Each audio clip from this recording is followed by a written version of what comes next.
Good morning. Can you hear me? Good morning, Teddy. How are you here? Good. Great. How are you? Oh, thank you. What about you? Okay. I'm still kind of in the aftermath of moving, so it's a little chaotic, but otherwise good. Still moving for the last few months, right? Well, right now I've moved, but I still have I feel like maybe half of my things are still in a box. Okay. So I guess you are somewhere near near New York, right? I'm closer to Washington, D.C. Oh, Washington, D.C. Okay. Yes. Got it. Yeah, a little bit south of that. Okay, that's fine. Hope you enjoy at your new place. Yeah, it's another rural place. I'm still out in the country, still with the animals, and it's very beautiful because the leaves are changing colors. What happened to your farm? I sold the old farm and I bought a new farm. Okay. I'm still invisible because I still live way out in the country where the internet is bad. Okay, no worries. We have some nice pictures of you from Turkey. Indeed, I'm going to use some of them here in the presentation. I hope you are happy. Wonderful. Yeah.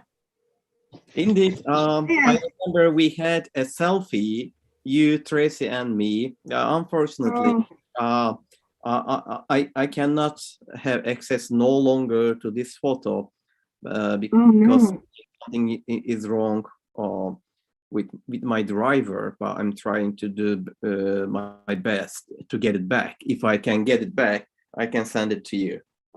Oh, that would be lovely. You should remember it was in Izmir when you were taking your flight. Yeah. Do you remember? Yes, Izmir was so beautiful. It is. One of the best cities to live in Turkey. After Çanakkale, of course.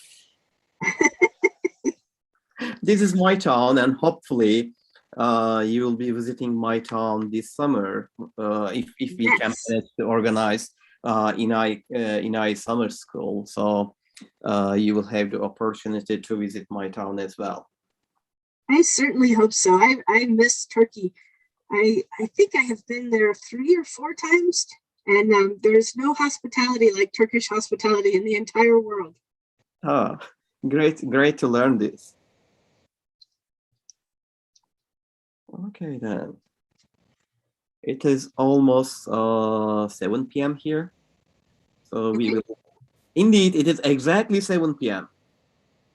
Perfect. It is noon here. It should be noon here, there for you. Yes. And 7 p.m. for us.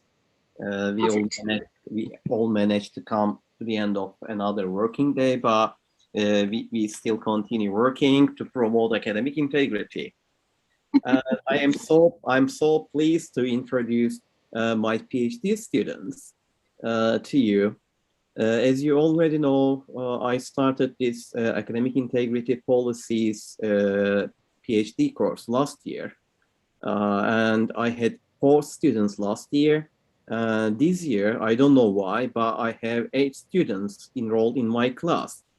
So the number of students who preferred this elective course doubled within a year. That's fabulous. Yeah, doubled. Maybe they heard that all the other students received AA for their grades, so it might be their motivation. Indeed, we are going in this session. We are going to question their motivation, why they are enrolled in this class. Okay, I hope you will help me do this. Ladies and gentlemen, I'd like to welcome you all here to this session. I am glad to have my PhD students with me here to welcome Teddi Fishman. I'm going to introduce, provide some brief information, of course, as much as possible. When it comes to Teddi, there is a lot to say, but it is a very good opportunity for us to welcome Teddi once again in this course. Teddi, welcome. Welcome to our PhD course. And My pleasure. we do appreciate all your contribution here for our course and for the promotion of academic integrity in Turkey. It means really a lot for us. Well, thank you very much. It means a lot to be invited. I appreciate it. Okay, if you don't mind, I'm going to share my screen. And here is the presentation. I start the presentation mode. Oh, it works pretty well. Any issues, ladies and gentlemen? Looks great. Okay, great. So you see, although we cannot see Teddi's face today because she suffers from bad internet connection there, we have some lovely pictures of Teddi. Here you see that we will be talking about breaches of academic integrity, which may not be a good topic from misconduct perspective, a good topic, which may not be a good topic to deal with, but in a way, in the case of plagiarizers or people who are not accidentally but deliberately plagiarizing or doing academic misconduct, then there would be no other options for us to deal with breaches. And here in this session, we will talk about some related terminology. First, before we deal with this, first I'd like to provide some basic information about Teddi Fishman, and then we will try to see what we mean by academic misconduct and what might be the basic means of academic misconduct, types of academic misconduct, I mean. Of course, academic misconduct will come with sanctions. Here, I'll try to provide some sample sanctions for you. To do this, I will refer to plagiarism reference tariff, and also I'll try to provide some good practice samples. We will refer to sanctions and honor codes here, and all these topics definitely will match very well with Teddi's expertise. She will be specifically relating sanctions with honor codes. And we will also try to discuss this from the cultural perspective. Teddi, as you already know, my students are coming from English language teaching department, so they are quite familiar with intercultural communicative competence. And I believe that it will be a good opportunity for us to relate honor codes with cultural issues, if you are happy with it. Absolutely. Okay, so here you see Teddi. As Çanakkale 18 Mart University, we organized the 4th International Conference, Plagiarism Across Europe and Beyond. And Teddi was one of our keynote speakers at our event. And you see her delivering her keynote speech at that time. It was 3.5 years ago. You are already familiar with the International Center for Academic Integrity, and Teddi spent most of the last decade directing that center in the United States. And she was the former president of the International Center for Academic Integrity. Teddi earned her PhD degree from Purdue University. I'm sure my students are quite familiar with the facilities of Purdue University, because when it comes to teaching writing, specifically teaching writing in English as a foreign language, Purdue University should be among one of the few best universities dealing with writing in English. I used to work at the Purdue Owl. Did you know that? Sorry? I worked at the Purdue Owl for a while. Oh, I have known them. Oh, really? Oh, that's good. Yes. They have quite well writing. You know, a mutual friend of mine, Paul Matsuda, when we were at Purdue together, and okay, I recall this. So that's where you met Matsuda. Yes. Indeed, many of Paul Matsuda's colleagues, they are in a way associated with Teddi University. I definitely suggest my students to check the webpage of Teddi University and specifically their writing lab, because they are producing really quite useful materials related to teaching writing. Yes. Yeah. In fact, a lot of my thoughts about academic integrity have some roots in the writing lab, because we had to talk a lot and we had to learn a lot about the boundaries between helping someone develop an essay and actually doing the work for them. So it was really important that we figure out where to draw lines between, prompting someone and encouraging them and asking them questions, and actually, giving them an idea or, suggesting a sentence for them. So there's actually a lot of overlap between those two things. And so when you said your students, a lot of them were in the English program there, that makes complete sense to me that those students would be very interested and also have a lot of insight into academic integrity issues. Oh, that's perfect. So Teddi University should provide a good model for us how to relate teaching academic writing with the promotion of academic integrity, right? Yes, absolutely. A very good model for proactive approaches. Okay, although as you see, Teddi is involved in teaching writing, she's also offering some other course, including ethics in popular culture, relationship between science, technology, society, and some other disciplines such as rhetoric and communication. And she's a proponent participatory problem-based pedagogies, foster learning, engagement, and academic integrity. Of course, I just tried to summarize very briefly and talk about her experiences. I'm sure throughout our speech today, she will refer to some other qualifications that may help us understand the promotion of academic integrity. Are you happy if I move forward, Teddi? Or would Absolutely. you like to have any contribution? Okay, then I am moving forward. Okay, you see the fundamental values of academic integrity, the cover page of the book. And Teddi, last week we already talked about the 6 fundamental values of academic integrity. So my students are familiar with these 6 values.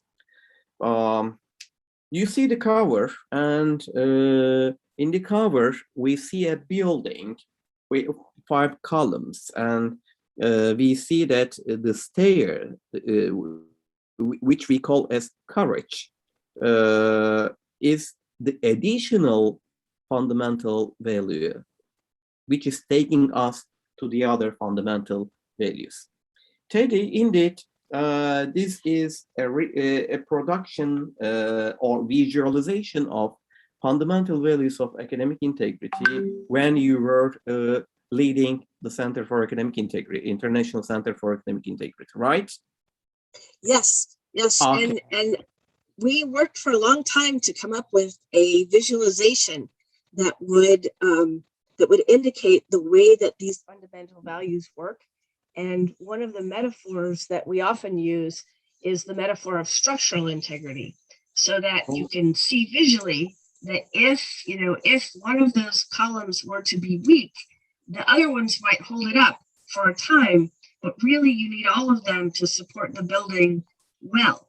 And the reason that we put courage on the bottom is because courage is required for all of the other values to work. It takes courage to be honest when the culture is such that dishonesty is tolerated. It takes courage to put your trust in someone because you know that trust might be violated on occasion. It takes courage to be fair, particularly when you're in systems in which there is corruption and when unfairness is the rule.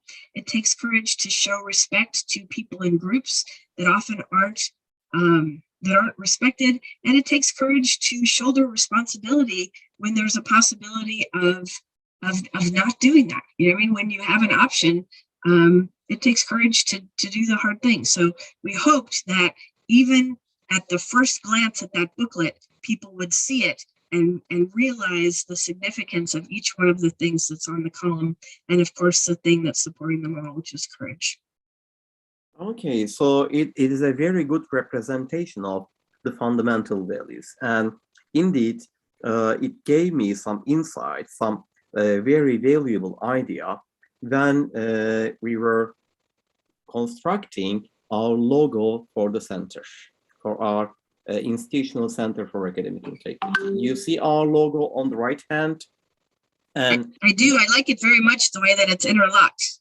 okay, so I'm going to tell you how I plagiarized your your figure there and reflected it by relating it with our culture. I mean, so you see a building there, and you had 5 columns. We have 4 columns here. Mhm. So what happens to one of them? I mean, honesty. Honesty, we put it to the top as the roof of our building, because we give priority to honesty, and we consider that honesty combines all the other fundamental values together. If we are not honest, then unfortunately we won't be fair enough, we won't respect the others, we won't perform responsibilities, trust the others, blah blah. And again, you see we also have stairs here, which is quite the same that you had there. So courage is the stair taking us to the building. I like that very much. And what I like the most about it is that you put thought into how it related to your own university. When I directed the center, one of the questions I got asked most often is, can we use this? Can we use this? And I always said, yes, you can definitely take and use anything that you want that the center produced, but please customize it for your own university, because people often adhere to values more readily when they have helped construct them and when they know that they are for them.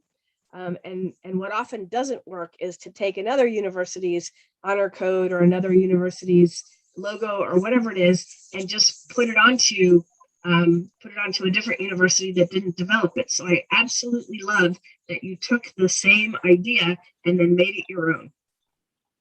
And then the 2 other things related to our logo. The building reflects, in a way, Turkish architecture. So we try to emphasize that there might be some differences when it comes to different cultures. So it is providing some attention, calling people's attention indeed to cultural differences. And we included tick there because it is coming from INAI logo. So we are trying to show that INAI and ICAI, they are the organizations here collaborating with each other to promote academic integrity. So I'd like to thank you for giving us these insights, indeed, 7 years after producing your initial visualized material. That's a great logo. I like it very much.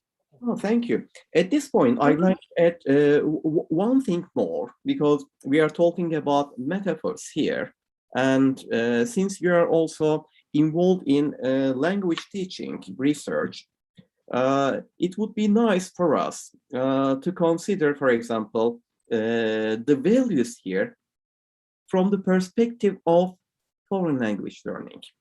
When we talk about language, for example, okay, the main function of language is communicating. And to do this, we have 4 main language skills. What are they? Reading, writing, listening, and speaking. Okay, but do we have any other language skills? Yes, we have some other sub skills, such as, for example, grammar. grammatical knowledge or lexical knowledge.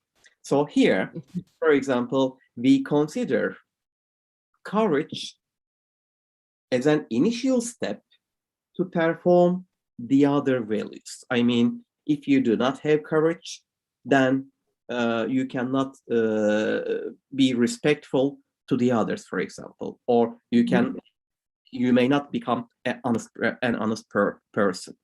It is quite similar with this sub-language skills. For example, if you do not have relevant lexical knowledge, if you do not have relevant grammatical knowledge, then you won't be able to perform well the other main language skills. So I believe this metaphor also relates academic integrity with our understanding of language teaching.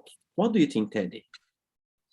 Well, I think that is an excellent point. And the reason that I'm so excited about speaking to language teachers in particular is because there is such a heavy burden connected to language and ethics and integrity.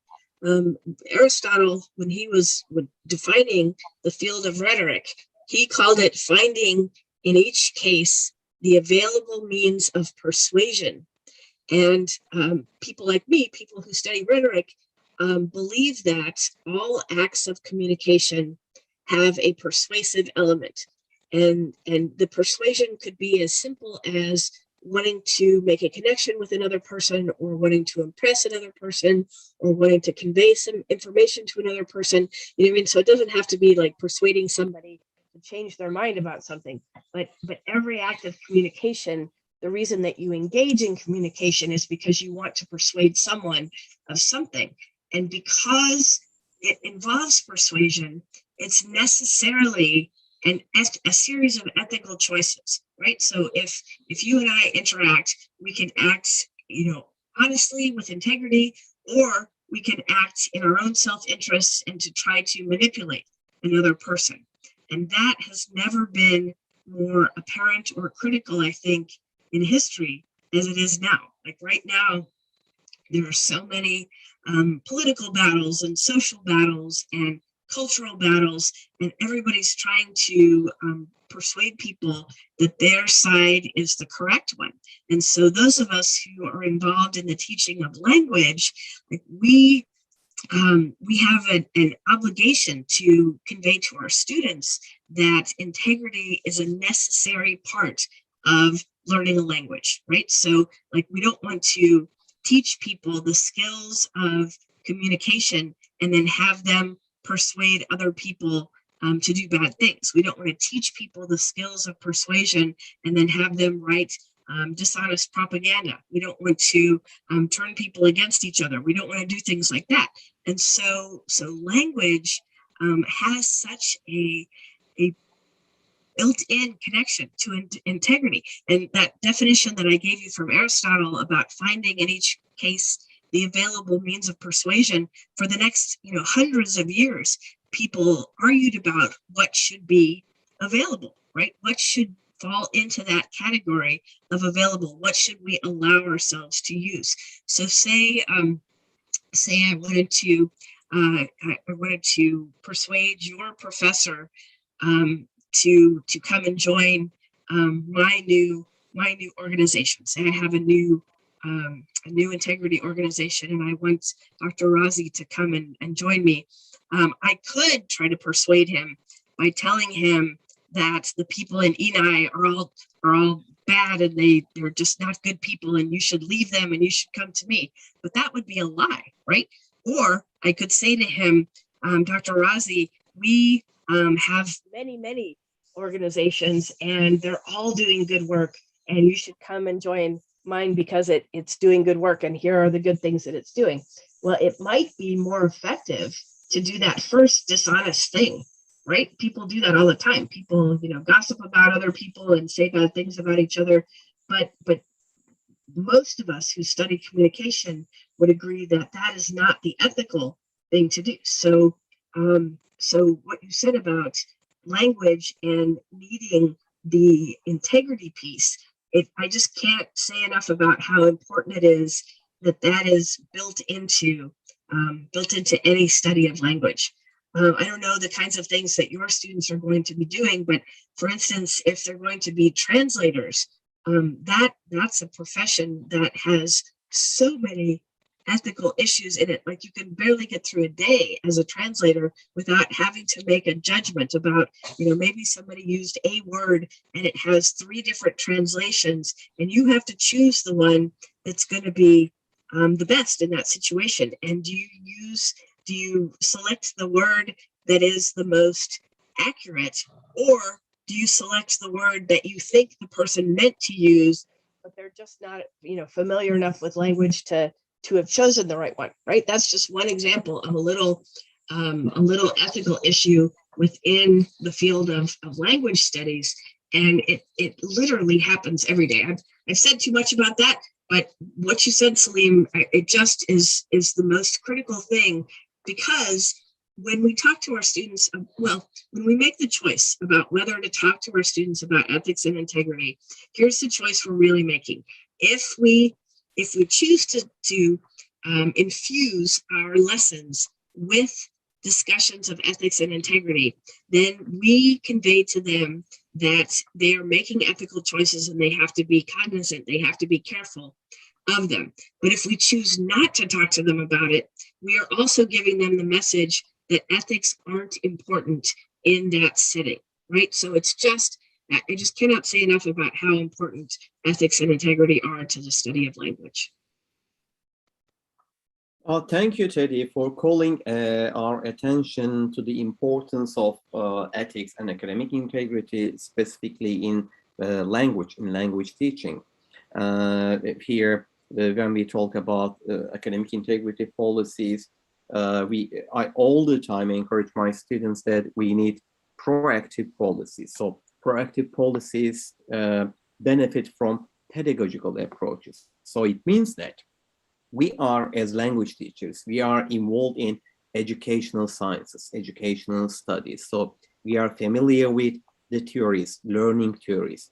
It means that in the community of academic integrity, it gives us some greater responsibilities compared to other colleagues who are coming from the other disciplines, such as, for example, coming from natural sciences. They may not be that familiar with learning theories, but as educational scientists, we are familiar with these theories. And going beyond this, we are also dealing with language teaching, foreign language teaching. So it increases our responsibilities as far as I understand.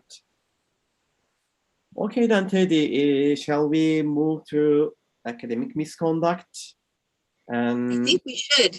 Okay, so I believe we had a good introduction to the topic, and the students are enjoying their coffees when they were listening to us. I believe we should leave the stage for them for a few minutes, and then this time let's enjoy our coffees and listen to them. So shall we? I absolutely agree. I was going to say the same thing. We are completely on the same page.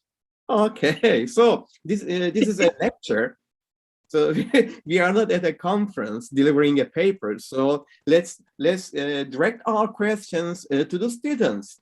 The question here: what is your understanding of academic misconduct?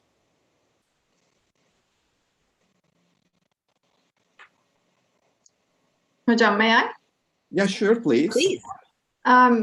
Actually, it is any threat to academic integrity, any action or intended action to make an academic malpractice. Yes. Academic malpractice. Okay. Teddy, do you have any contribution?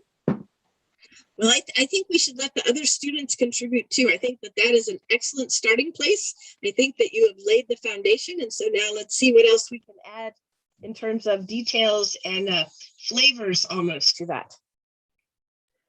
May I? Yes, please. I think there is a deliberate intention to deceive. against the academic integrity, and the aim is kind of getting unfair advantage of it. Yes. Yes. So if it is Yes. accidental, then you wouldn't consider this as academic misconduct, right? And that's such a, that is like, so we had the foundation from Melton who said that it is a threat to academic integrity and malpractice.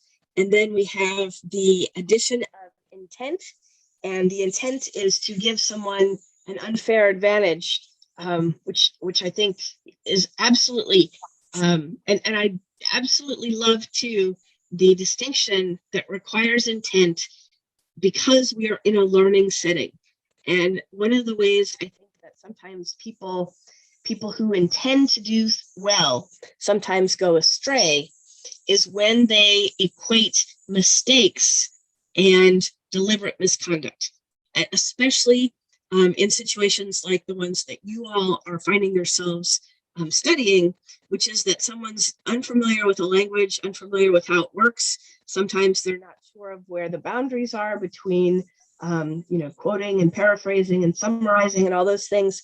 And it is easy to make a mistake, especially in a foreign language. If we had time and if I wanted you all to laugh at me, I would tell you all the mistakes I've made in foreign languages just speaking. And people have been very kind about telling me that I have said the wrong thing sometimes, even when it's ridiculous and funny in their language.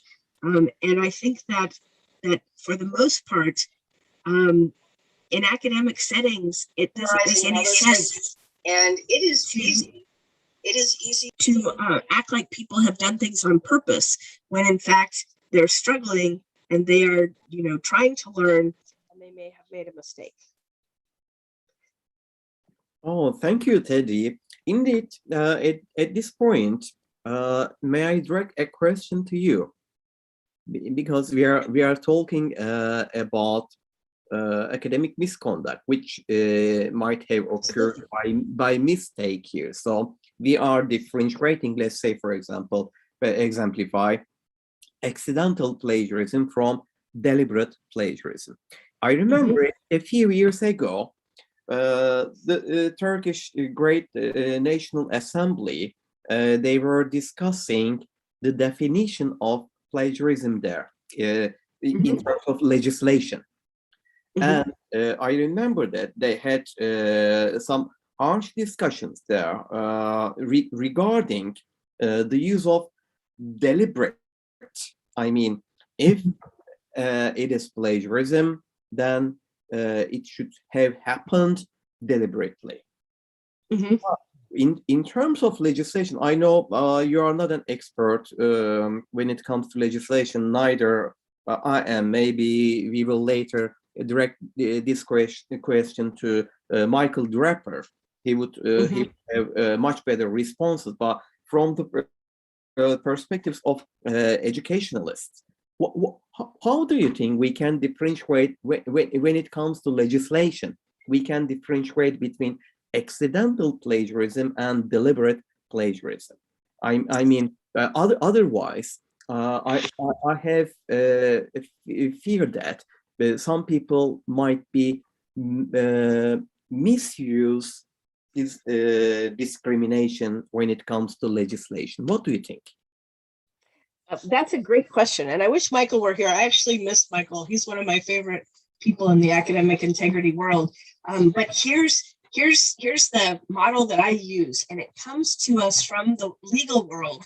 And please, everybody know that I don't think that plagiarism and crimes are the same at all. But I do think that there are some useful concepts that we can take from laws regarding crimes, and one of them has to do with in many places in the world there is a difference between trespassing as a serious matter and trespassing as a first offense. And the way that the law distinguishes between those two things, not everywhere, but in a lot of places, is that if you have been put on notice that you're not supposed to be in a place, then that means that intent can be inferred, right? So if you're not supposed to go on a particular piece of property and you wander onto it the first time, it's not considered a serious offense because you maybe didn't know where the boundaries were. Maybe the fence was down, or maybe there was no fence, or maybe you just didn't know where the boundary was. But then after you've been told, you know, here's where the boundary is, don't cross this boundary anymore, then they consider it a more serious matter. And I think that that's a good model for us in terms of plagiarism, in that if students haven't been instructed yet, then and they tell us that they didn't know where the boundaries were, it is reasonable for us to think that maybe they didn't really know. And the reason, or one reason that I think that that's true, is because if you get a group of professors in a room and you ask them where the boundaries of plagiarism are, you give them some examples and you show them and you say, okay, which of these are plagiarism, you won't get 100% agreement, even from people who have been teaching for a long time. So when a student says, I don't know where the boundaries were, that first time, I think it's reasonable, and I think legislatively, to say, like, if the person hasn't been instructed and they say they don't know where the boundaries were, it's reasonable to assume that they're telling the truth. On the other hand, if they have either had a unit on plagiarism and documentation, which I always hope, you know, as somebody who teaches writing and who does academic integrity work, I always hope that people will have a whole lesson and then reoccurring instruction on where to cite sources and or how to document sources and things like that. If they've had a unit of instruction on that and then they do it wrong, then it's reasonable to say, you know, look, you passed a test that showed that you know where the boundaries are, and now you say you don't know where the boundaries are. That's not credible, right? Or if somebody has a first breach of academic integrity, a first instance of what looks like academic misconduct, and then they go through a training program that says, okay, you know, you say you didn't know how to cite sources correctly. We just taught you how to cite sources correctly, and now you did it again. When I was first teaching at a university in Georgia, I had someone who did exactly that. Like he made a mistake. We went over the whole thing of how to document sources, and then his next paper, he did exactly the same thing again. And in that case, it's reasonable to infer intent, right? Because I just told you, you know, and you said you understood, and we went back and forth about it. Now, the caveat to that is that, especially in a second or third or fourth language, you might have to, you know, really push to make sure the person understands what you're telling them, right? Because it's definitely possible to have a talk with someone and say, you need to, you know, after a direct quote, you need to do parenthetical citation. Well, if English is not your first language, that sentence that I just said sounds like a lot of, you know, medical terminology, right? So you might have to check and say, you know, do you know what I mean by parenthetical citation? Explain it back to me what you think I mean. And if they say, oh, it means I have to put my sources at the end of the paper, then you know that they did not understand that what you meant is they have to put in parentheses at the end of the sentence the source of that citation, right? So that's what I would say, is that the first time, if someone hasn't had instruction, it's reasonable to think that it was a mistake. But after they've had instruction, or after they've had an incident and you've worked with them to make sure they understand, after that, it's reasonable to assume that it is done purposefully. Okay, thank you, Teddi. Really useful contribution. I believe the guidance will help many people to write when they are writing their policies or revising their policies, because sometimes instructors may try to act like police officers, policing. Yes. Okay, who is plagiarizing? Yes, yeah, and it's impossible. That's the interesting, like, so your students probably don't know, but I think you do know, Salim, that I used to be a police officer for a little while. Not very long. I wasn't very good at it, but I do think that we have to make sure we understand the difference, right? We are here to help students learn, And being the plagiarism police is not a job I would wish on anyone. Okay, exactly. We need to show our students that we are here to help them, not Yes. to catch them and Yes. accuse because of plagiarism and then deliver related sanctions, but we are here to help them. So this should be the core of our policy. We need to share responsibilities.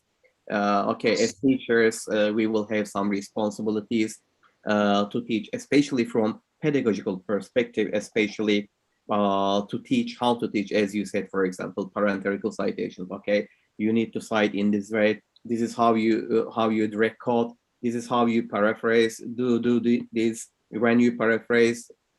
So in a way, we need to teach them and provide feedback. Otherwise, Yes. otherwise, Yeah. Well, and the feedback piece is so important. yes.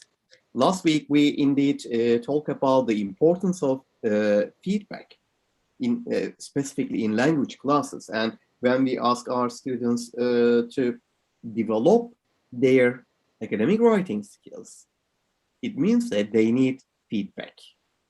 Yes. Well, and back to what we were talking about at the very beginning about working in the writing lab, it's such a great tool if a student, shows you that they're not citing correctly, and you have the opportunity to work with them one-on-one. You can say to them, okay, so now, show me, take a quote from this and paraphrase it, and then put it into your paragraph and let me see what it looks like. And then if they have done it incorrectly again, there's no substitute for actually looking at what the student thinks is the right idea and then letting them know, okay, you just said you were going to paraphrase, but look, you've got this string of sentences and that's a direct quote. And so you need some quotation marks. So that feedback and the interaction is absolutely key. The more of it we can do, the better. Okay, you said that when you were working at Purdue University, you did it at the writing lab, right? Yes. Yes. Okay, then. Whose responsibility is it, Teddi? I mean, when we talk about the roles of different people at the university, we are talking about stakeholders here. Yeah. Whose responsibility is it? For example, I'm teaching academic writing, so I feel responsible to teach them to my students. But if additional support is possible, do you recommend universities to have such writing labs, or shall we, for example, direct our students to go to the libraries and talk to librarians, which never happens in my country, for example? What do you recommend at this point? That is such, like, we could have a whole session just on the responsibilities of different people in the university. One of the things that I think is so important that we're not, when I say we, I mean Western education in general, we're not doing a very good job of right now, is providing support to students that we admit into the university, right? So globally, we are all competing for students. We want as many students to come to us as we can handle so that we can get the revenue from teaching and we can support the universities, which is very important. But sometimes we admit students who don't have the proper language skills to succeed at the university. And whatever level that is, a place like Purdue had mainly native English speakers, and the students still really needed to have a writing lab because you asked about the professor versus the librarians versus the writing lab. Well, the great thing about writing labs and librarians too, in places where they can help people, both of those groups, the writing lab tutors and the librarians, are non-evaluative sources of information. So they're not going to give the students a grade. So the students can feel a little bit more free to admit everything that they don't know. Right. So, for instance, we would have students who came to the writing lab, students who were in college and didn't know the difference between like one quotation mark and a double set of quotation marks. And they didn't know, if the period goes inside or outside of the parentheses and all those kinds of things. And they didn't want to admit to their teachers that they didn't know those things. So they could come to the writing lab and ask us any question whatsoever, and we didn't give them a grade. So they could just pop in, ask the question, we could give them the answer, and they could, go on about their business. They didn't have to worry. And the same is true with librarians. You can go and you can ask a librarian, I want to use this article, but the article is published in a book, and I don't know how to cite that in the bibliography. And the librarian isn't going to think anything worse of them. And to be honest, the teacher probably wouldn't think anything worse of them either, but the students don't want to look stupid in front of their teachers. So they don't want to ask the person who's going to give them the grade. So I would say that every university needs some resource that is a non-evaluative, someone who's not going to put a grade on the student's work that they can turn to for help. And in my opinion, that need is best met with a writing center tutor, because a librarian is going to know a lot about the sources themselves and how to write down the sources, but a librarian might not know how to artfully work a quote into a sentence, or to paraphrase in the language of a particular discipline, whereas somebody who's a writing tutor is going to be trained in how to help students write most effectively, right? That's their area of expertise. So in my opinion, I can't think of a single institution that doesn't benefit from a writing center, and that's at all levels. Like, we helped people who are working on their PhD dissertations, as well as freshmen who were just learning how to cite. So, it's not a matter of having a writing center because students don't know how to write at all. It's a matter of having a writing center because it's always the case, and those of us who write articles and stuff, we know this from our own lives. It's always the case that having another person look at what you wrote and then ask you questions about it is always going to make your writing better, whatever level you are. So I would advocate strongly for writing centers, but if it's the case that a university can't manage a writing center, at least if you have librarians who can answer questions, that is a place that a student can turn to and not be afraid that he or she will be judged for not knowing the information. It's also, let me say just one more thing. I know my answers are too long, but it's also a leveling factor, because one of the things that makes university just more of a challenge for some students than others is some students come from families where people have gone to college for generations, and they can ask their mom, their dad, their sister, their brother, can you have a look at this for me and tell me, if I need to revise it. But some students come from families where they are the very first person in their family to ever have gone to college. And those students have often worked harder, twice as hard as the students who have had college, have family members in college for generations. And so they don't have the resources in their family or maybe among their friends to ask those questions. So if we can provide those non-evaluative sources of information, it contributes to the fairness of the university and also enhances the ability for all of the students to succeed. So there are, and this is how it is with integrity things. Usually the things that help academic integrity also help to further the other goals of the university. They actually help, student learning, and they help fairness among the individuals at the university. Okay, thank you, Teddi. I mean, there is a lot to talk about the issue, and you talk about the support that some students might be receiving from their families. So indeed, we are once again referring to the importance of feedback.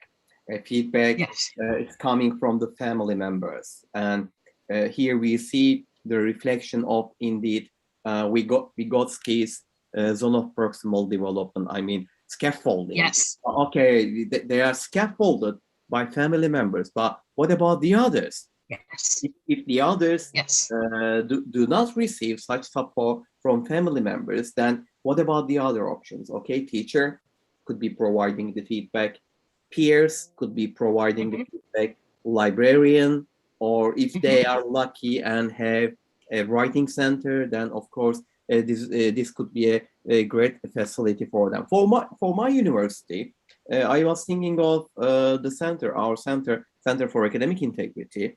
to do something similar that you did at Purdue University.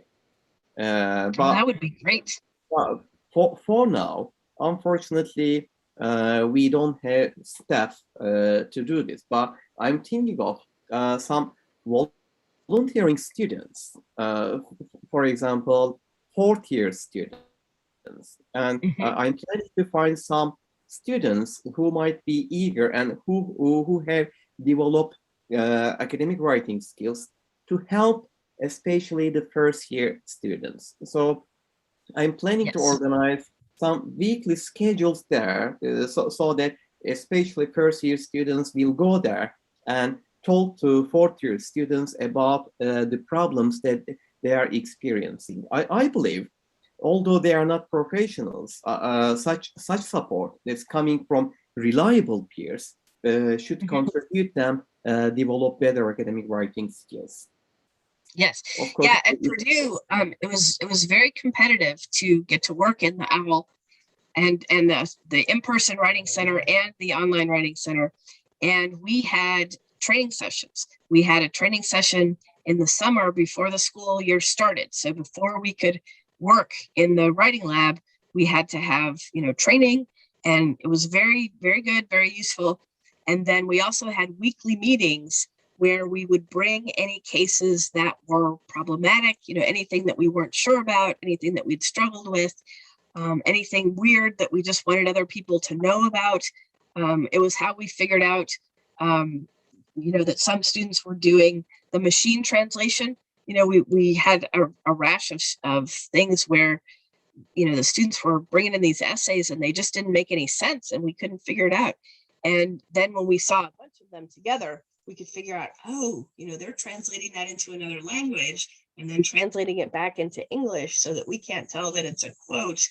That was one of the ways that we figured that out. So, and the way that it worked at Purdue is we got a discount on our tuition for working in the writing lab. So, like, they didn't pay us, money, but they let us have tuition be less expensive because of the time that we worked in the writing lab. And like I said, it was very competitive. Not everybody, but many people, more people wanted to work there than, there were spaces to have them. If you decide to try to have tutors, Salim, we could definitely have some talks about how it works there, and I could at least let you know in case it would be helpful. Okay, sure, Teddy. So I'm taking notes, and I'm going to talk to you about how to manage it at our center. Thank you for this great idea. You're so welcome. Yeah, and it looked great on their resume when they went to their first teaching jobs, for people who were in school because they wanted to be teachers. If they had that on their resume that they worked in the writing lab at Purdue, everybody knew that writing lab. So that was, it was a career booster as well. Great. Yeah. It turned out to be a great opportunity for the trainers there, teacher trainers. Yes. Yeah. Yes. Okay, I move forward. This is the definition of academic misconduct. As European Network for Academic Integrity, we consider academic misconduct and academic malpractice as interchangeable. Here is our definition: any action or attempted action that undermines academic integrity and may result in an unfair academic advantage or disadvantage for any member of the academic community or wider society. So the outcome, as you see in this definition, is not restricted with the academia. So it might have impact on wider society. Last week, we talk about how society is under the impact of academic misconduct. I mean, students are cheating at the university, students are plagiarizing at the university, but what happens at the society level? So we had some discussion about it, and here in this definition, we see that indeed it has impact on the society. And it is an action or attempted action. It doesn't necessarily mean that you should have succeed your action. So if you attempt to do it on purpose, then it means that you might be accused of academic misconduct.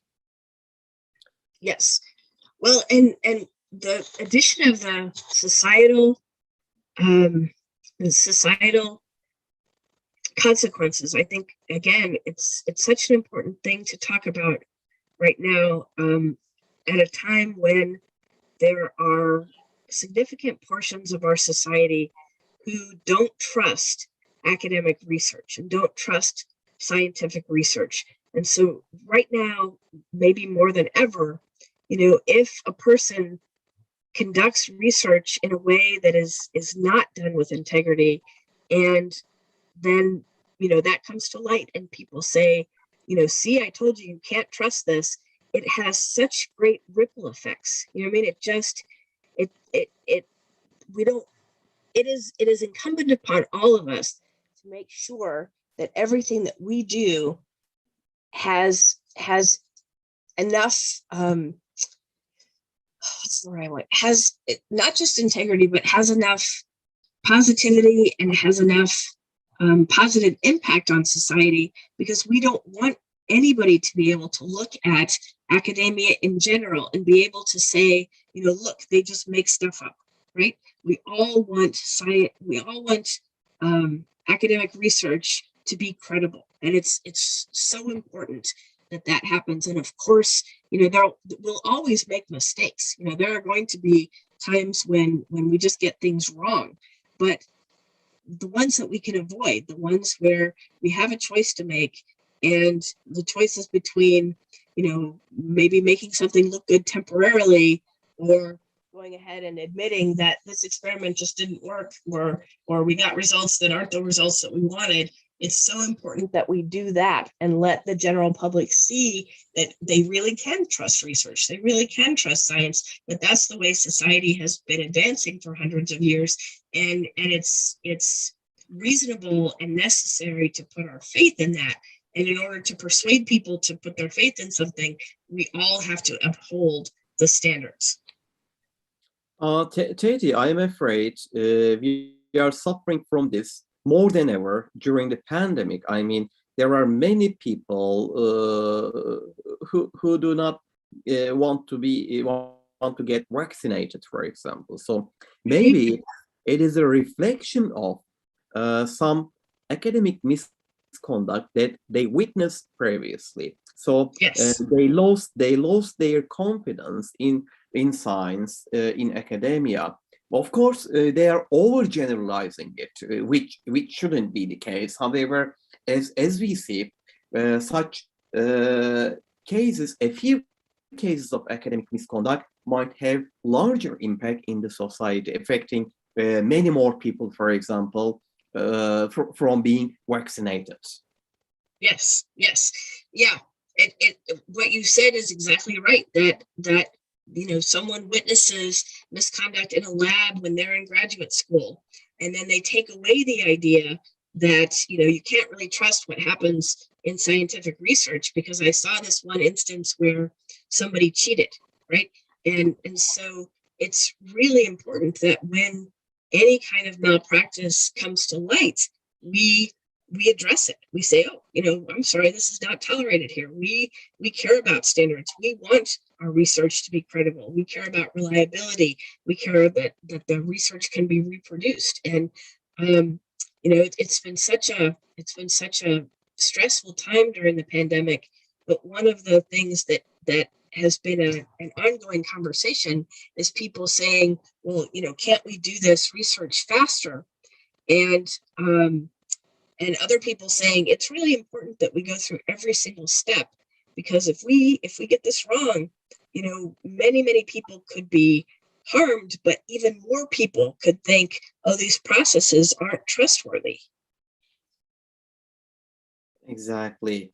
So it is quite similar to what happens when people send manuscripts to predatory publishers. Okay, quick and fast publication promises. So we see the reflection here from the perspective of research, quick research and quick results.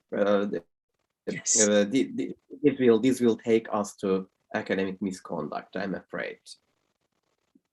Okay, then another break for us, Teddy. Let's question Yes. our students about the types of academic misconduct that they can name. And after this question, we are going to ask them, okay, you name these academic misconduct. Have you ever witnessed? Have you ever been involved? Maybe, I'm sure they were not involved, but maybe they know someone who was involved in any of these type of academic misconduct. Okay, then, guys, it is your turn.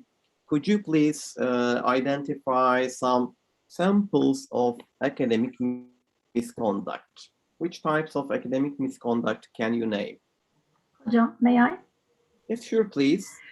The first thing that comes to my mind is plagiarism, the first kind of misconduct. And I can talk about contract cheating, collusion, and copying in the exam is actually another, we say, frequent ones that we face from our students. Okay, I believe previously we talked about these academic, these common types of academic misconduct. Can you name any other academic misconduct apart from these four? May I? Yes, please. For example, falsifying the data in our research. Okay, falsifying the data. It can be an example, I think. Sure, a good example. Indeed, Teddy. In Turkey, as you know, we have Council of Higher Education, and Council of Higher Education clarified the definitions of several types of academic misconduct. Falsification is among their definitions. So I will suggest my students before the next class to check what is available in terms of national level in our academia. Okay. Salim, you faded out at the very end. Could you tell me the very end of that sentence again? Oh, in Turkey, as you already know, we have a Council of Higher Education, and they clarified some definitions related to some common types of academic misconduct. Of course, they are in Turkish. The definitions are in Turkish, so I am asking my students to check these definitions in order to increase their awareness regarding the policies at the national level. Ah, gotcha. Thank you. Okay, thank you. Any other academic misconduct that you will name at this point, guys? If you don't, I will move forward. Can we include collusion? Collusion? What do you mean by collusion? Can you clarify? Okay, it's again working in collaboration, but which includes high level of deception at some level. Oh, okay, then I am asking this question. Collaboration. Isn't it possible to encourage our students for collaboration? Shall we avoid collaboration at the university? What do you think? Yeah, of course, all our methodology classes and the things, we focus on group work, peer work, like all those communicative things that we can support in the classroom, encourage in the classroom. But this time, in the framework of academic integrity, if we sense any kind of deception which is beyond the borders of integrity, then we can call it like collusion. For example, you are using, you are not basically brainstorming with good intentions, but basically you are stealing the ideas. It's beyond sharing. Okay, then I'm asking this question. Suppose, for example, I ask my students to exchange peer feedback. Yes. Would you consider this as collision? No. No, Why not? of course. Why not? Because we are supposed to give some guideline in order to do some peer work or peer review. In order to give feedback to each other, there should be some guideline and they should follow these. Yeah. And the rationale is should be quite clear to them so that they can follow the guidelines, so they know the rationale behind it. So rather than still, it's like sharing your feedback with your peer. No, it's not a collusion because it's one authorized one. As a teacher, you know that. Let me try to provide some additional clarification at this point, because it is quite important to see the line in between collaboration and collision. Okay, we start with collaboration, we move towards collision. Although collaboration should be encouraged in our classes, as teachers, we need to be very careful when we deliver the instructions. So when we deliver any instruction for any assignment, we need to inform our students what they need to do individually, and if they are allowed to do anything in cooperation, if they can receive any feedback, for example, or any contribution from other peers. So if they are receiving any contribution, then we need to identify this contribution. For example, let me talk about what happens in my class. Okay, I deliver individual tasks. Be careful, this is an individual task. So it means that the production of the assignment is within the responsibility of every student. Therefore, if they are receiving any help from the others, I need to know about it. Indeed, I am encouraging them to receive feedback from each other. So they exchange their papers. Indeed, I organize this. They receive feedback from the other peers, and then they try to develop their papers accordingly. However, be careful. Receiving feedback or giving feedback does not necessarily mean that the reviewer student is correcting the mistakes, or the reviewer student is rewriting on behalf of student author. So the reviewer student, what is the responsibility? Okay, the reviewer student will be reading it from the perspective of a reader. Okay, the meaning is not clear here. Okay, the reviewer student might have such a notice, criticism to the student author.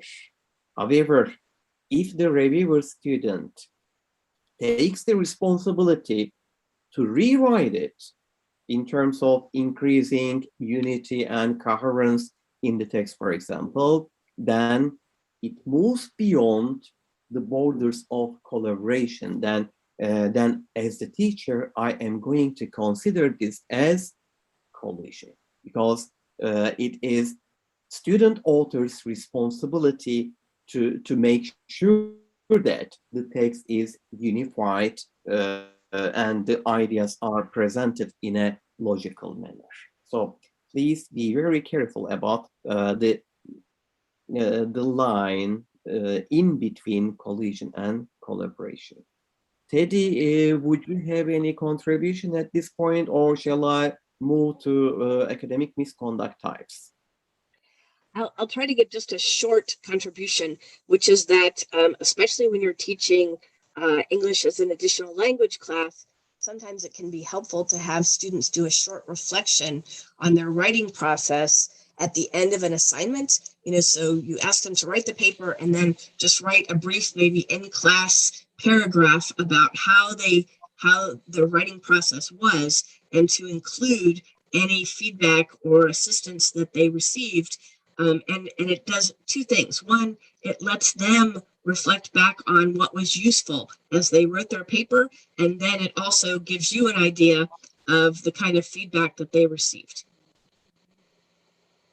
Oh, indeed, Teddy, what I like about Turnitin, they provide different types of writing tasks, and around one writing assignment, you can create different draft papers, and then you can associate with peer feedback, and then you can encourage your students to submit reflection papers. So yes, it is a very good opportunity to combine all these features with each other so that students can increase their writing skills in a better manner. Yep. Okay, thank you for the clarification. Okay, here you see four main types of academic misconduct that we identified earlier: plagiarism, contract cheating, collusion, and cheating by copying on text. Of course, there will be many other different types of academic misconduct. And if you'd like to familiarize yourself with these different types of academic misconduct, I don't want to promote different types of academic misconduct here. So if you'd like to increase your awareness, please refer to our glossary. Here I share the link for you for the glossary. Instead, rather than focusing on academic misconduct, Teddy, I believe it will be much better if we focus on good samples, so that we can promote academic integrity.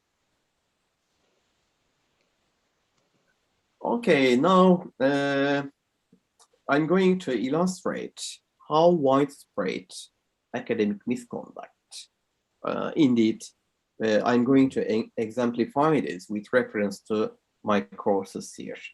I guess we already talked about the plagiarism incidents. Did we talk about it last week, guys? Yes, we have. Okay, so you already know the case here. So I was suffering from quite a lot number of plagiarizers in my classes, and here I wanted to show that, okay, if you ignore dealing with plagiarism, then I'm pretty sure your students will be plagiarizing, because I experienced it with my own classes, with my own students, and they did. So if there are any other lecturers who disregard plagiarism, dealing with plagiarism, and don't pay attention to the promotion of academic integrity in their courses, they are doing it wrong, because their students, unfortunately, will be involved in academic misconduct unavoidably. So this is an important point here.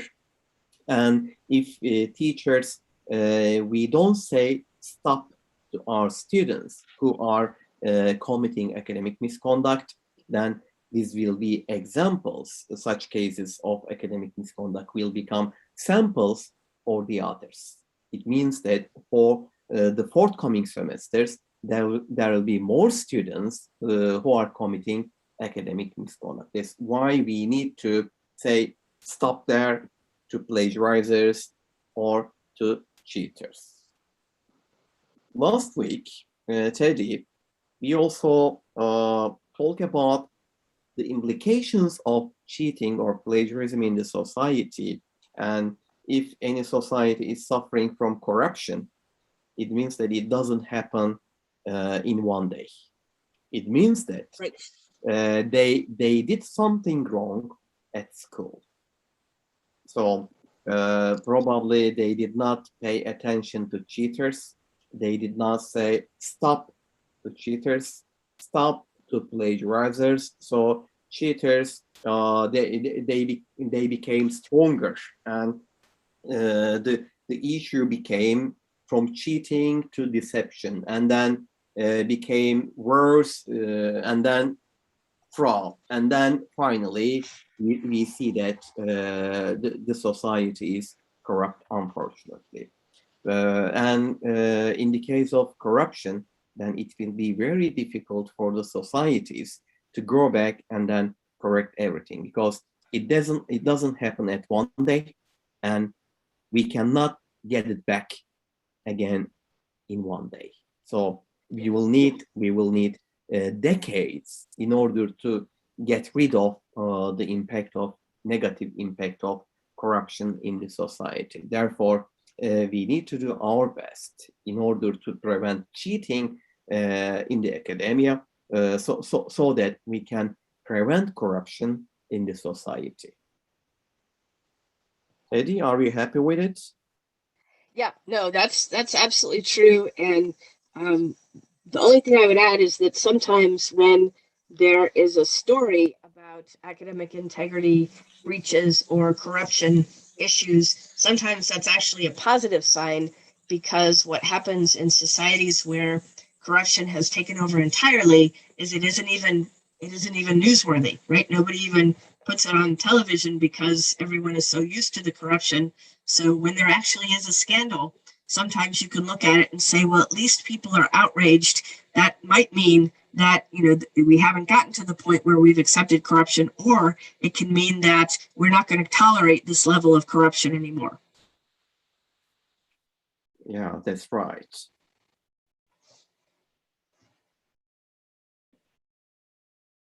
Guys, do you know anyone who was accused of academic misconduct?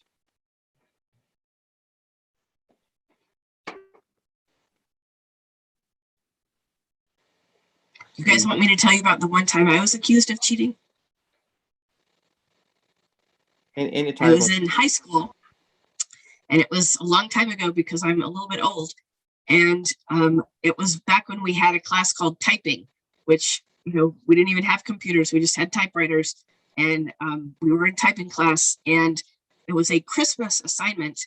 And we were all supposed to make a Christmas card that had a picture on it that was made up of like dots, you know, so like we made a bunch of, you know, dots into a snowman, or we made, you know, a bunch of X's into a Christmas tree.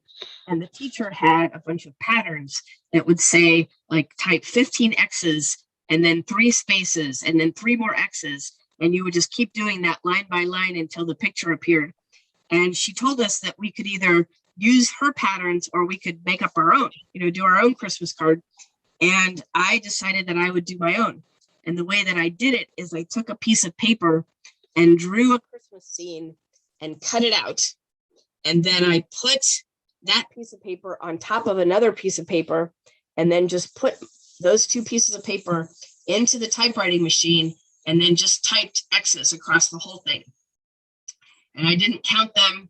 I just did all the X's. And the great thing about it was that because I had put the other piece of paper on top of it, it made really nice smooth lines. And then the class voted on whose was the best. And I didn't win the first prize, but I won like second prize or third prize. And the teacher, you know, there were like little candy bars or something that we got as our prizes. And she said, I'm going to give this to you even though you cheated. And I was heartbroken, because I thought that I had just been very creative and found a better way to make a picture. And because I didn't type the X's like one at a time, the teacher said in front of the whole class, I'm going to give this to you even though you cheated. Okay. So that's my cheating story. Teddy, sorry for reminding you of this incident. Okay, then. It's okay, but I'm actually really glad it happened, because what it reminds me is that if you don't give clear instructions, like at the time I was heartbroken, but the teacher didn't say you couldn't do that. So I thought that I was just doing it efficiently. And also mine, of any picture in the whole class, mine was the only one that had like partial X's. So my snowman had curved edges where everybody else had like flat, straight edges. And so, you know what I mean? So it reminds me that if we don't tell students that something is prohibited, there's no way that they would know that. Okay, this is a really good evidence of showing our students the importance of instructions. Instructions are quite important. We need to inform them, okay, you will be doing this. How? You are allowed to benefit from blah, blah, but not blah, blah. So they should, they will need real samples. Otherwise, we shouldn't take it for granted that they already know, they already read our minds. So this is quite important. And another issue, Teddy, she told you that you cheated in front of your peers, right? Yes. What do you think about it? Oh, it was terrible. And especially since, like, up until that moment, I didn't know anything was wrong. Like, I did not know, like, I was happy. And then all of a sudden that happened and I was just crushed. And, like, now that I think about it, like, looking backward, I think that what happened is nobody had ever chosen to do it without the patterns, right? Because it would be hard to figure it out. So I think the teacher didn't even think anybody would try to do it without the patterns. And she really didn't think that anybody would cut out another piece of paper, right? Her intended thing was for people to be accurate and you know, practice typing X's, you know, in the number of X's that, you know, she had written out on the piece of paper. So she hadn't thought about that ahead of time. But still, to say that to a student, I think I was probably 15 when that happened. And it was just a really bad way to handle it. Okay, good to see that. It didn't have any negative impact for the rest of your education. I mean, it might have worse impact on your motivation. You might be demotivated and not attending the classes. So as teachers, we need to be also careful about our accusations. I mean, if we are doing it without any proof, especially if we are doing this, we shouldn't do it in front of the others. Well, and that's the other thing is we were all in a classroom. That was an exercise that happened in class. So I sat there and cut out the things like anybody could have seen me doing that. I wasn't hiding it or anything. And so it's also kind of a lesson about paying attention, because if the teacher had been walking around in the classroom, she would have seen that I was doing that and could have talked to me about it before, you know, before we got to the end. So sorry to learn about this experience. Okay. It's okay. Hopefully it's a lesson that other people can benefit from. Okay, what about the others, our students here? Do you have any contribution? Do you know anyone who was accused of academic misconduct? Actually, I have shared this with you in the previous class, but I had such an issue while I was on CELTA, Certificate of English Language Teaching program by Cambridge University. So there were some assignments, and in one of the assignments, I guess it was the second or the third, I don't remember. And the assignment was in two phases. So we had the first draft and we were to submit the second final draft. So on the first draft, I got some feedback, but the feedback to me wasn't enough, wasn't clear.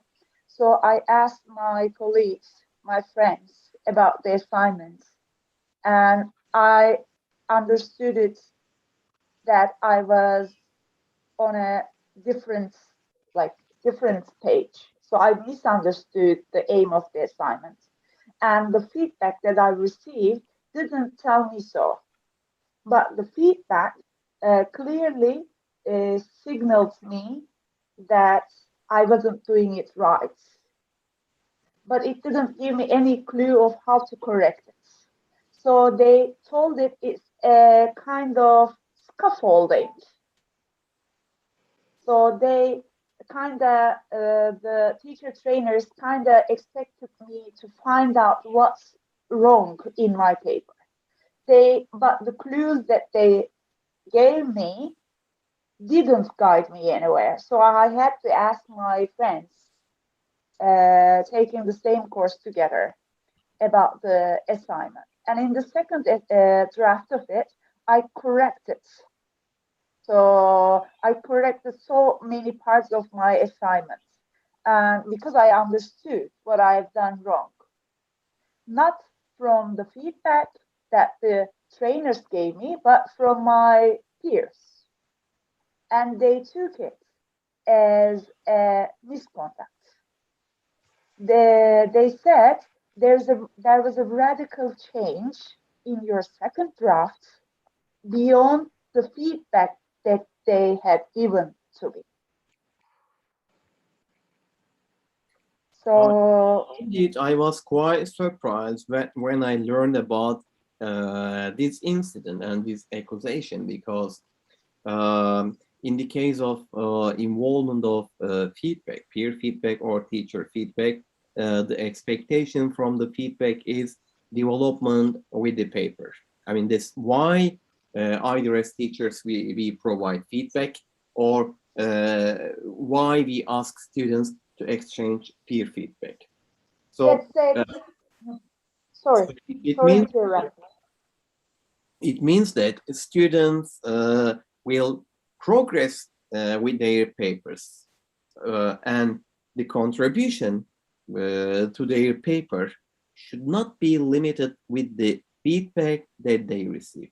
Meanwhile, because they will be rereading their papers and they will go beyond the borders of the feedback that they receive, and they may wish to rewrite some sections in their papers. So considering the contribution of the feedback, there shouldn't be any limitations, especially in the case of peer feedback. For example, students will be receiving feedback, and depending on the feedback that they receive, they may revise their papers. However, when we also ask students to give peer feedback, it means that giving feedback also contributes to their development of academic writing skills. Therefore, we need to be careful here. I mean, not only the feedback that students receive contribute to the development of the paper, but in a way, they become mature in academic writing by exchanging peer feedback. That is my understanding of the nature of feedback, or if you like, peer feedback. Teddi, will you agree with me, or? Oh, absolutely. And like a couple of things. First of all, it doesn't sound like they gave you enough feedback to actually improve the paper. So that's bad. And also talk about demotivating. If someone is genuinely trying to make their paper better and they get punished instead of rewarded for trying to do a good job on the assignment, it's heartbreaking to hear that. And it's not reasonable for someone to give inadequate feedback and then be mad when you look for better feedback. Like, that's just like, I hate that happened to you.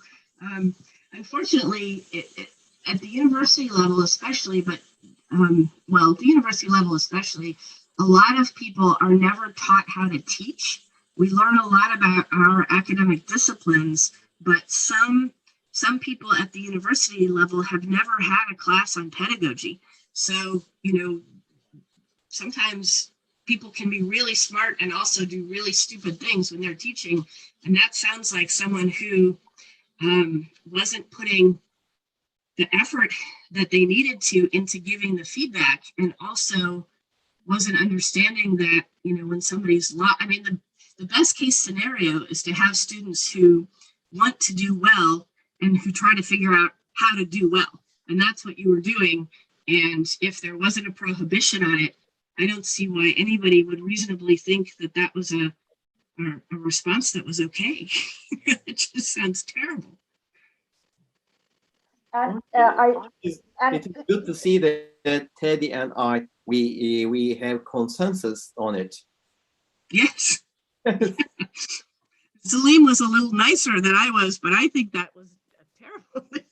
Yeah, and I was too young, and I was, you know, too much like intimidated by their accusation, and I couldn't do anything. And imagine that it was a program that I had to pay. Oh, So wow.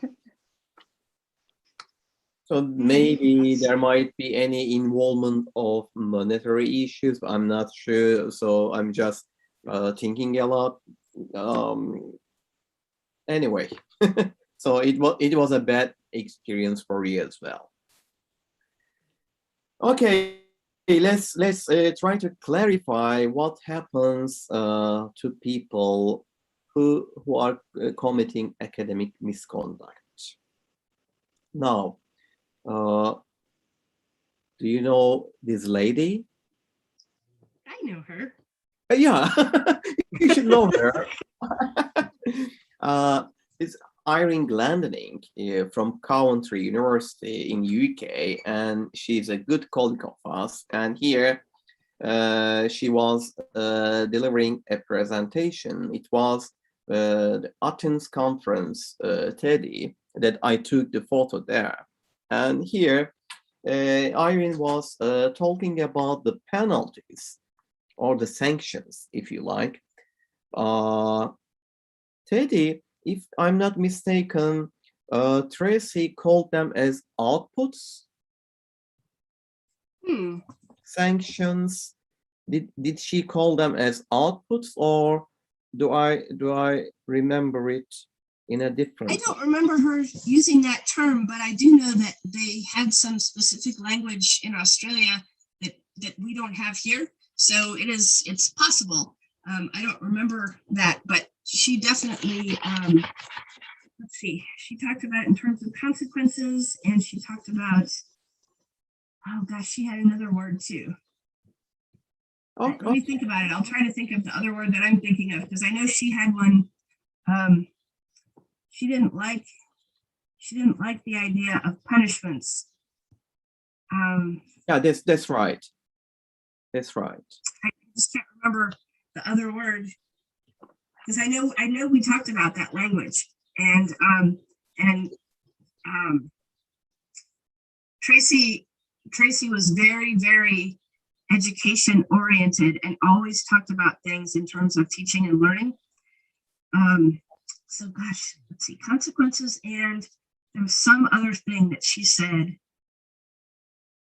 Hopefully I'll think of it in a few minutes. Okay, no worries. Okay, now I'm going back to our earlier discussion. As you already remember, I asked Teddi some advice about legislation, and as you already remember, she responded that we need to differentiate first offense, for example, from repeating offenses, or we need to differentiate the cases for first-year students from advanced learners cases. So there will be some criteria that we will be paying attention. And here you see a variety of different sanctions that we might be we might be offering to our students. Suppose, for example, I'm teaching writing. I see that one of my students plagiarized. What do you see at the top? No action. So I can disregard it. Unfortunately, this happens in many classes. So teachers do not pay attention to any of the plagiarizers and do not take any actions. Or secondly, the second penalty you see here, for example, hey, you plagiarize. Don't plagiarize. It could be a verbal warning, for example. Well, I see you plagiarize here. Don't plagiarize. This is a verbal warning. Or I could deliver a letter, a written letter. This time, the language, of course, will be a bit strict for the situation. So this is going to be a formal written warning. Or I can ask students if the policy allows, for example, for remedial education. Or I can say, okay, normally you get 70 for this assignment out of 100. However, because of the involvement of plagiarism, I am going to reduce your mark to 60 or 50. Or since you plagiarized, you will receive 0 mark for this assignment. Or I can ask the student, for example, hey, you plagiarized here. I'm not going to score it. Go back, revise it, and resubmit. Or I can ask the student, hey, you plagiarized in this course. It means that you failed. You are going to repeat it.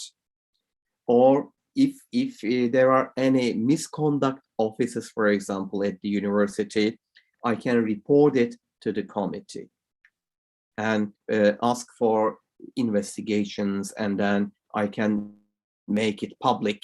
Okay, as we have seen in Teddi's example, for example, in front of the other students, the teacher said she plagiarized or she copied.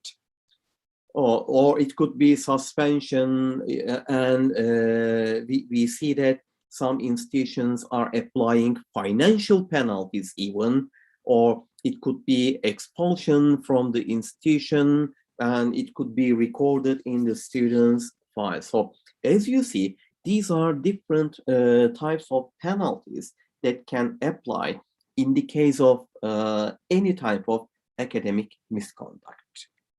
Okay, at this point, I don't want to specifically focus on different types of sanctions here. However, as I said, I'm going to provide you some samples, and I'd like to relate them with the samples. But I will ask you to think about, before we apply any sanction, to think about a few issues. For instance, what about transparency? I mean, what do we mean by transparency here? Let's remember Teddi's example. Okay, the teacher delivered the task. However, considering the instructions, were they transparent? Was the student knowledgeable about the instructions? Think about it. Secondly, what about the consistency? I mean, the teacher found some suspicions about academic misconduct and accused the student. What about the other students? Were there any clues, for example, that might be associated with academic misconduct? And did the teacher consistently followed similar methodologies in order to identify any suspicions? Or did the teacher, if any sanction was followed after the accusation, did the teacher deliver the same sanction consistently to the other students? And considering the third item, what about the responsibility of the stakeholders? Okay, students are plagiarizing, but what about the teacher? Is the teacher teaching in a way that is acceptable? I mean, is the teacher providing clear instructions? Is the teacher providing feedback? Is the teacher helping students to progress their writing skills? And when it comes to delivering the sanctions, do we differentiate accidental plagiarizers from deliberate plagiarizers, for example? It is also similar to cheaters as well. And what about repeating cases? Suppose, for example, you have a student who repeatedly cheats or who repeatedly plagiarizes. So would you differentiate the sanction for the second offense, for the third offense? We need to, in a well-developed policy, we need to think about all these items. Of course, these are the first 5 things that came to my mind, and in any well-developed policy, to my understanding, we need to address them. Teddy, what do you think? Hocam, she's out, I think, because she needs to. Okay, she said, I have a delivery that should be at the door in a few minutes. So I muted. Okay, so we carry on then. Okay, these are the issues that we need to take into consideration here in terms of developing policies. Now, I'm providing a sample for you here. This is a plagiarism reference tariff. Indeed, it is coming from a project run by Plagiarism Advice, supported by Plagiarism Advice. Are you familiar with tariffs? Do you have any idea of tariff? A little bit. A little bit. Indeed. If you have driving licenses, it is quite similar how our offenses, traffic offenses, are taken into consideration in Turkey, for example. Okay, we all have 100 points. This is our credit, and if you do anything wrong, and if you have any bill, for example, then they will be reducing with reference to the misconduct. They will be reducing some points. So if you get 0 point, for example, it means that you lose your driving license, which is quite similar when it comes to tariffs here. And here you see the equivalences of any academic misconduct here. For example, here they are referring to paragraphs and percentages. So it will be related to the severity of the plagiarism case here. And then you see how many points will be reduced from the students. And if it is the first offense, it will be accentuated with 100 points. For the second offense, as you see, there will be an increase of 50%. Compared to first and third offenses, as you see, it is doubled. And you see here levels. The levels will be it is accentuated with are the students studying for SH degrees, BA degrees, or master's or PhD degrees. And then here you see information about value of assignment and additional characters. I'm moving forward with the second aspect here. Here you see the points and available penalties. Okay, you see the point here. Let's say, for example, in between 280 and 329, what are the available penalties? No further action beyond formal warning. Assignment awarded 0 point, resubmission required with no penalty or mark.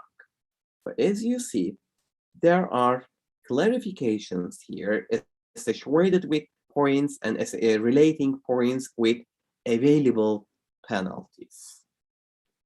Here you see informal warning beyond 380 points.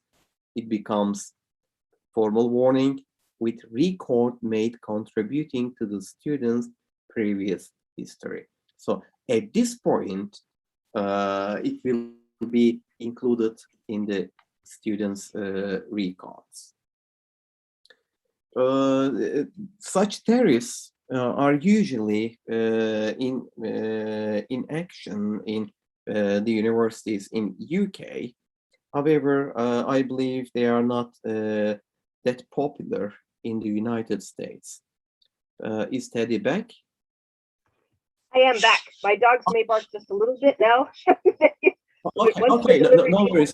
Sorry for keeping you here for that long. No. No, we it was just, I got a notice that said delivery people were coming right when the class had already started, so there was nothing I could do about it. I apologize. okay, no worries. We are about to finish. So I just want to ask you, what do you think about tariffs? So, Do you have any tariffs in the USA? we have, some schools have tried to have them. We don't have any universal ones. We don't have any ones that are really shared. Sometimes they have tried, and I have even helped people work on them before. But here's where I am now in my thinking about it, and it may change in a couple of months, but after a couple of years of thinking about it, what I would like to see is another column that says action, and then the learning objective or the learning remedy would be part of it. So, so say at 280 to 329 points, the corrective action or the learning objective action is that the students redo the assignments using the proper documentation, and then there's no further action, right? And then at 330 to 379 points, the student does the assignment again using the proper documentation, or takes the test again using no outside assistance, and writes a reflective paper about why it's important to society that they do their own work or something like that. And then the assignment is awarded, you know, however many points. So that's I think what I would consider the next evolution of tariffs, and it would be more based on the idea of restorative justice than just a penalty.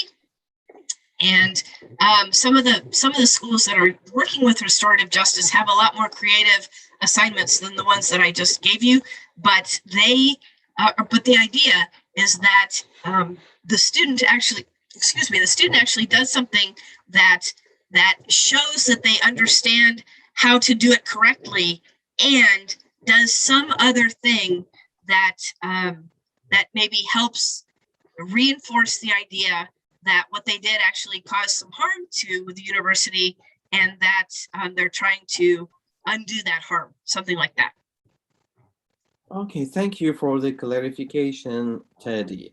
Now, I don't want to take much more time, and I'd like to ask what you think about honor codes here. And here, this is a very important saying to me, a quote from McCabe. McCabe's introduction to the concepts around academic honesty and dishonesty came over 50 years ago when he received his admission package in the mail from Princeton University, including information about their honor code. So this is a quite important saying for me. So I always questioned myself as a lecturer.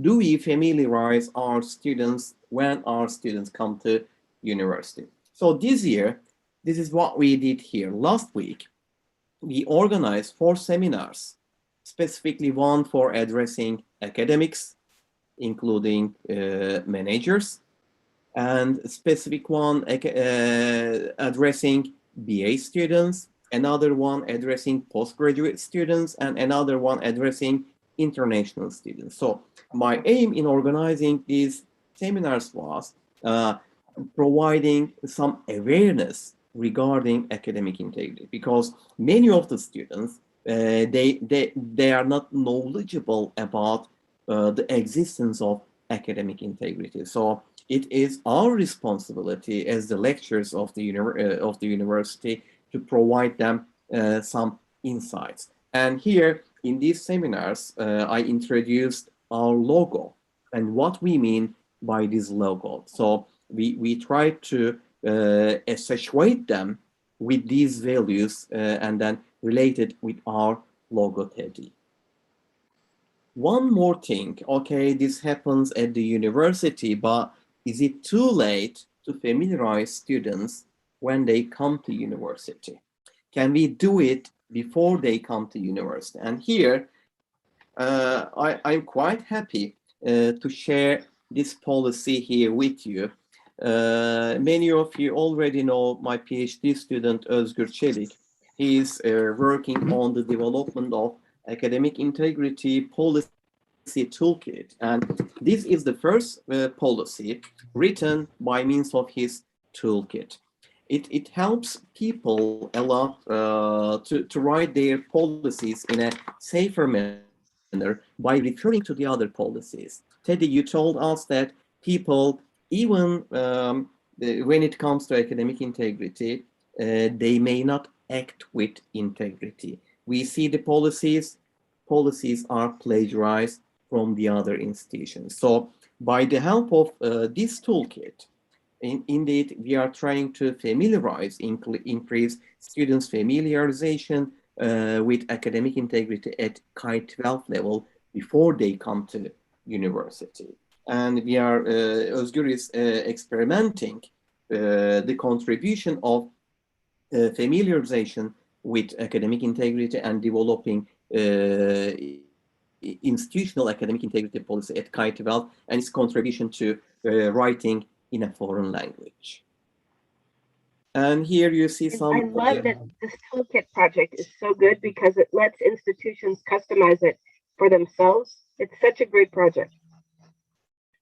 Oh, thank you. We consider it as an important corner step for K-12 schools in Turkey because he's experimenting there, and if we can achieve reliable results, then it will become a model for many other K-12 schools in Turkey. And here, for example, you see different levels of sanctions. They are associated with different violation types, and situation is clearly indicated: first offense, second offense, and any other forthcoming offenses, how appeal process works. And after following this, Teddy, you called attention to the importance of restorative justice, and students are given the opportunity of dealing with restorative justice here if necessary. So this is another good opportunity.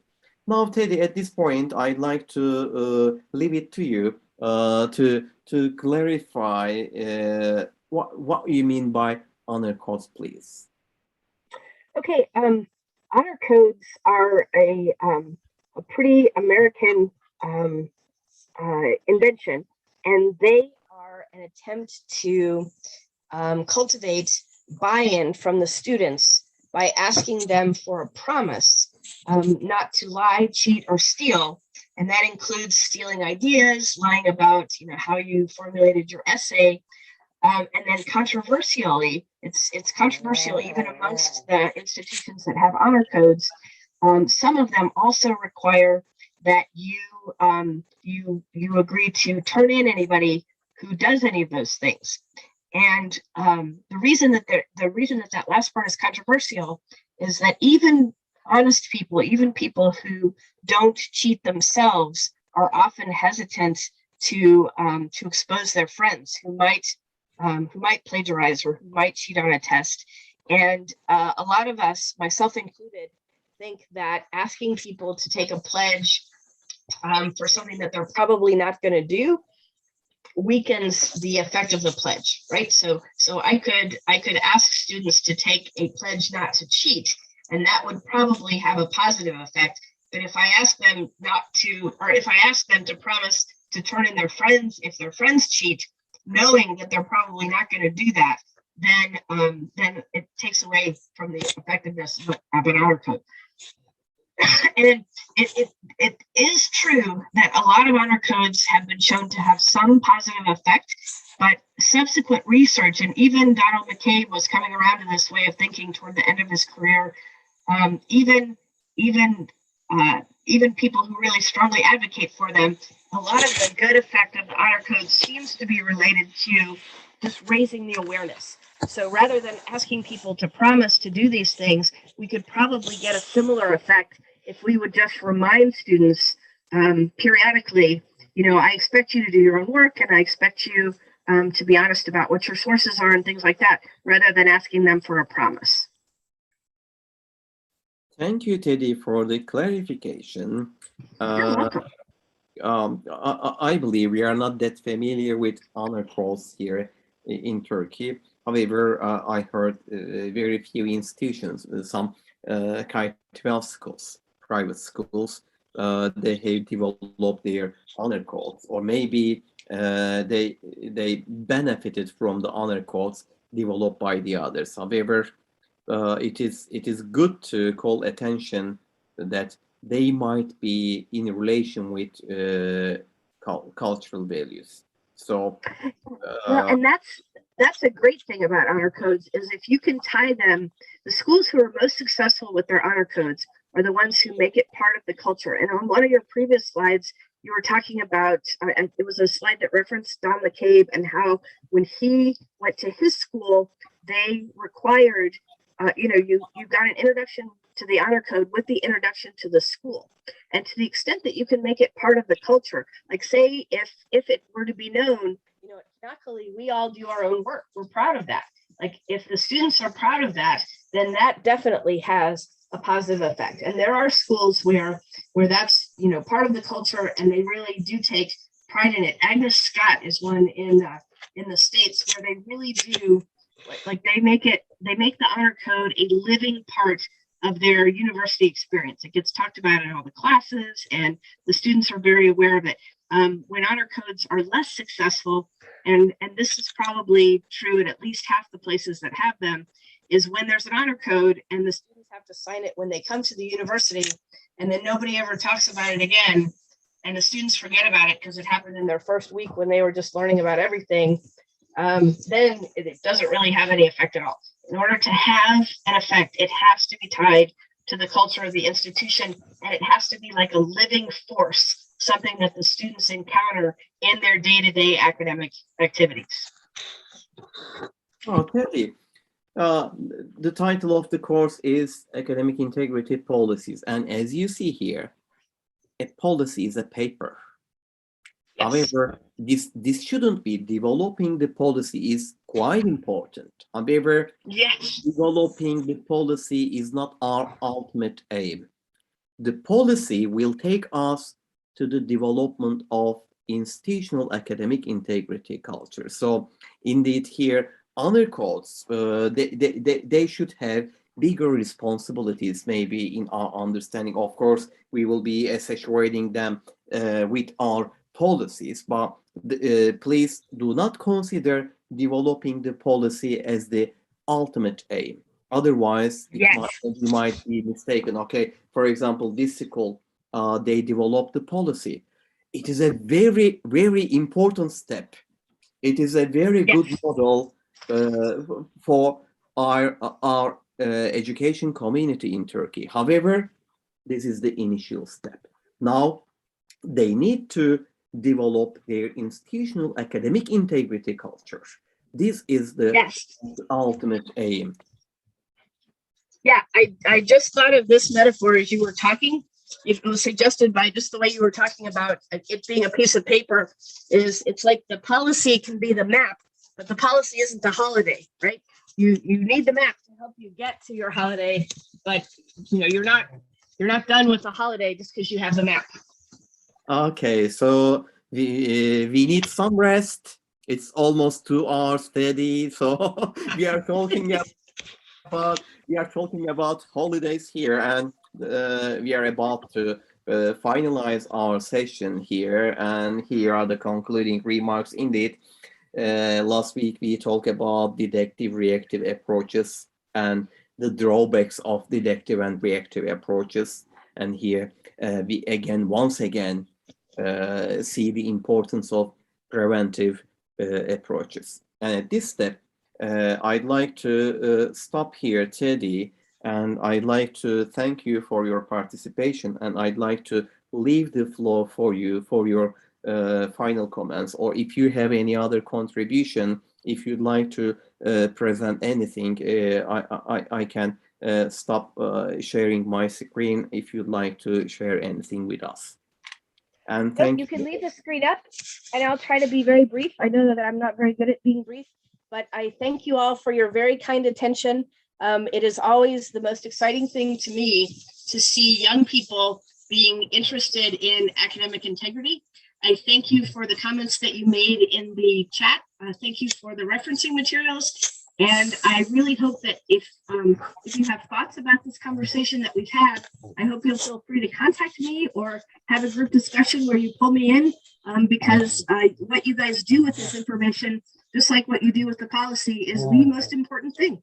So thank you very much. Thank you, Teddy. Any contribution from our students before we close the session? Or do we have any contribution? I'm not sure. You're very late to announce the YouTube live session, live stream. So I'm not sure whether we received any contribution there. Do we have any questions from YouTube? No, not live, not online. Maybe later. You can see in the comments. Okay. But not now. Okay. Thank you, Tutku. Mm-hmm. Okay, then I'd like to thank you all for being here with us today. And Teddy, many thanks to you. It was a very short notice. I emailed you only a few days ago to ask you whether you would attend the session. And it is a great feeling for us to welcome you as our first speaker, first honorary speaker here in this course. Thank you again for joining us, and hope to welcome you in person, hopefully in summer in Çanakkale.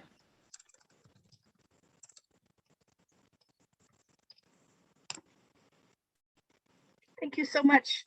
I cannot wait to be back in Turkey. I can't wait to get to travel again. Okay. Say hi to your dogs, please. Especially to Turkey. I will absolutely do that. That was quite a cacophony for just a couple of minutes, but luckily it didn't last long.